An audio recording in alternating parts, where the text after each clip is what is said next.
Okay, special episode February 11, 2025. Dahil love month ngayon, gagamit tayo ng love card. Tingnan natin kung ano sasabihin ni Cupido regarding sa sitwasyon ng mga damdamin ng mga tao. Ito naman ay sobrang maliit. Minsan lilipad kapag nabalasa mo. Okay? Pero kukuha tayo dito ng 3. Okay? So, alamin natin si Cupido kung ano sasabihin niya. Baka sa sobrang galit niyo sa sasabihin ni Cupido, hubaran niyo rin ito ng diaper. Okay? So, kuha tayo dito. Una niyang sasabihin, Law of Attraction. You have been manifesting this relationship. Everything you want will soon be yours. Good news, di ba? Oh, tignan natin yung kasunod. Ay! They are the one. They pa.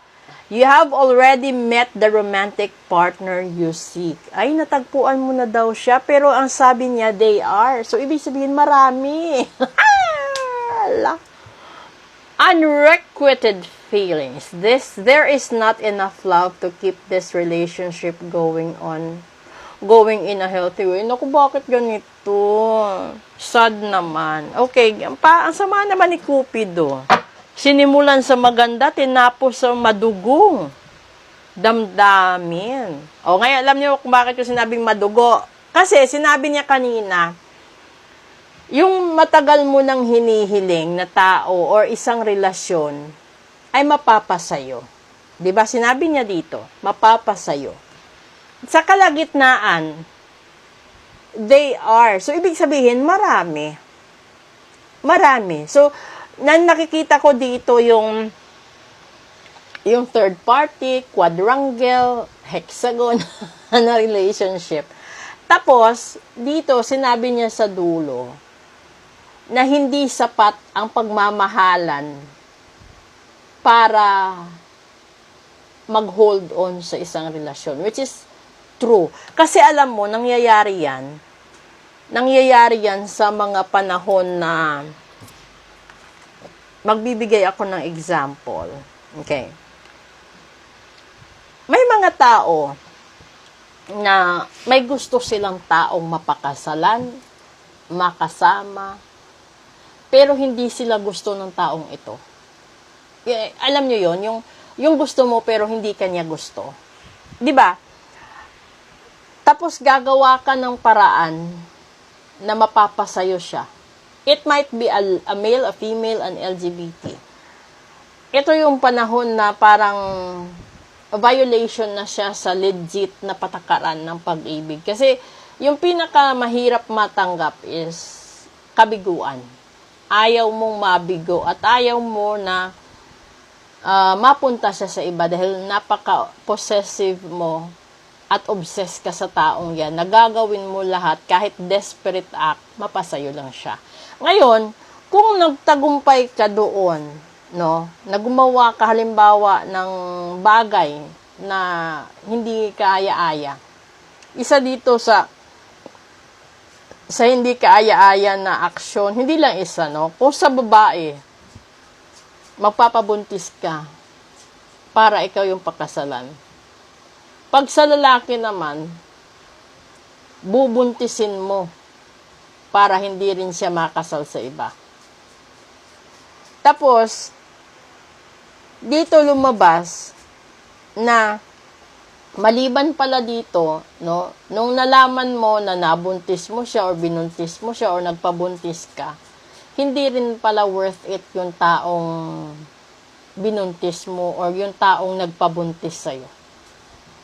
And then, dito mo natagpuan na hindi pala siya yung tadhana mo, hindi siya yung the one mo, hindi siya yung destiny at saka forever. Hanggang sa dumating na yung pagsasama ninyo ay paunti-unti nang nawawasak, nawawara.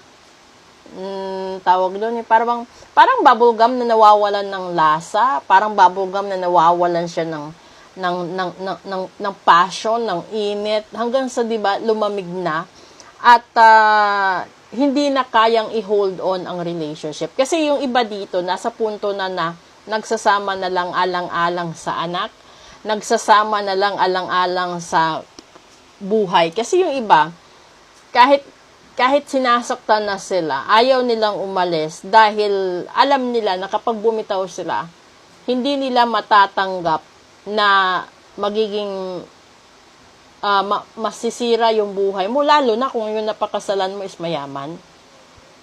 Parang mag-iisip ka na paano ang buhay mo na nakasanayan mo, nakasama mo siya kapag hiniwalayan mo. Kasi may mga tao na sasabihin or iisipin nila, di baling lokohin ako ng husband ko, wag lang ako bumalik doon sa kahirapan.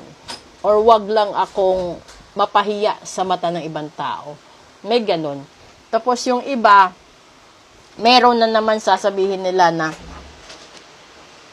kapag meron kang buhay, no, na gusto, halimbawa gusto mong mabuhay ng maganda o gusto mong gumaan ang buhay mo, magpapabuntis ka sa isang mayaman, yung iba gagamitin yung pagbubuntis para makahingi ng sustento, makahingi ng kung ano-ano, yun. Tapos, yung mangyayari doon is, darating ang panahon, yung tao na yan, hindi na siya magiging masaya. Hindi na rin siya magiging ganado. Alam nyo yun, kasi, darating talaga sa punto na marirealize ninyo bawat isa na hindi pala sapat. Na panindigan mo lang yung responsibilidad mo or mahalin mo siya dahil maganda siya, gwapo siya, matipuno, sexy siya. Dahil all the physical appearance will fade and everything will be nothing. Alam mo yun? Pero kapag yung minahal mo, pinakasalan mo, pinakisamahan mo, is yung core ng buhay niya, yun yung soul, kahit tumanda siya, kahit mamatay siya, yun at yun pa rin ang mamahalin mo. 'Di ba alam mo yung nagkaroon man kayo ng ilang taong gap, hindi kayo nagkita, hindi kayo nagkausap, pero nung makausap mo siya or kahit hindi mo siya makausap, makita mo man lang siya. Alam mo yung niyayanig ang buong katawan mo, tagos hanggang kaluluwa. May ganun.